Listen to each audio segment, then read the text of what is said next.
What's up sa inyo, no? Malamaya is here. So today, i-update ko lang kayo sa ating isda, no?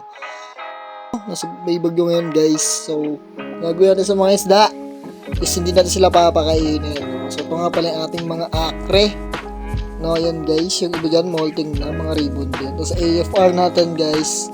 Ayan sila, no? Tinanggal ko yung isang female dyan kasi pregnant na. Hopefully nag-drop na yun. Nasa baba siya guys, binaba ako. Tapos ito yung ating mga ivory, no? Nakapag water change na rin tayo. Pero sobrang labnaw pa rin ng tubig. Ayan, napakalabo. No? Nagsisettle pa lang yung tubig natin. Ayan guys. So, almost 2 weeks tayo hindi nakapag water change sa kanila kasi sobrang dumi. Ito rin sa ating mga purple. Ayan. Nakikita nyo, napakalabnaw pa ng tubig. No? Ayan sila guys. No? Habang nag-video na ito guys is umuulan pa, no? Kaya talagang binakbak ko nakaka-video. So yung mga fry natin dito, no, is nagmo-molting na rin, no? Speaking of AFR, ayan guys, may mga fry na dyan, napakarami, no? Yung female natin is ibabalik ko na dun sa tank, no? Tapos itong mga AFR dito na mga fry, iwan mo natin dito for at least 1 week or 2 weeks, no? Para ma-monitor natin sila ng maigi.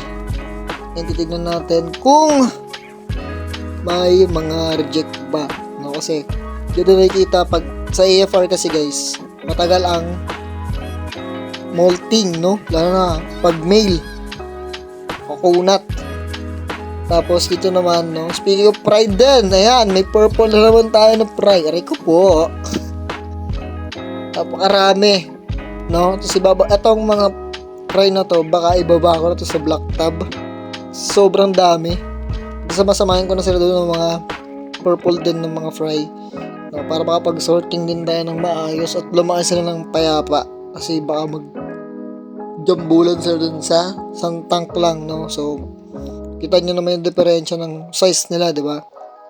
So, ang balak ko ilagay na lang doon sa black tab para kahit pa paano is hindi sila bumansot kahit magkakasama sila, no? Kasi yung black tab guys, nilipat ko na yung EBT natin dun sa empty tank, no? Kasi ito naman yung mga akra natin, yan, nagbumolting na sila. Yung iba dyan almost mag 1 week na, no? Kasi yan, mapapansin nyo nagko-coloration na sila sa red cap tsaka sa kanilang tail, no? Yan, isa dyan napakaaga. Napansin ko lang sa akre guys, kapag sobrang bilis mag-molting, no, big chance na maging male yan. Yun yung mapapansin. Tapos ito nga pala yung sinasabi ko sa inyo yung ating dinala nung yung tayo ng Spider-Man, no? Ang pangalan niya is Spidey. Kasi nga nanood siya sa sinihan guys. Ayun yung dinala ko sa sinihan. Ayan siya guys, no? Hindi ko sila pinapakain maliban sa fry, no? Yung mga fry kailangan kumain nun. Yung mga adults hindi na. Yung mga fry kahit kukunti lang, kahit pa paano makakain sila. Speaking of ABT, ayan na sila guys, no? Maglalagay pa ako ng methylene blue kasi yung isang female is tinamaan ata ng fin rot. Iglalagas yung tail niya. Tapos ito yung mga ano natin, leopard shirt body glass belly ng mga female, nag-isang male. Tapos ito yung mga fry nila, napakarami, no? Magsusorting na ako dyan by next week. Tapos dito rin sa mga fry din nila na third batch. Ayan. Tapos, ayun lang, no? Update ko lang kayo guys, no? Sa ating mga isda.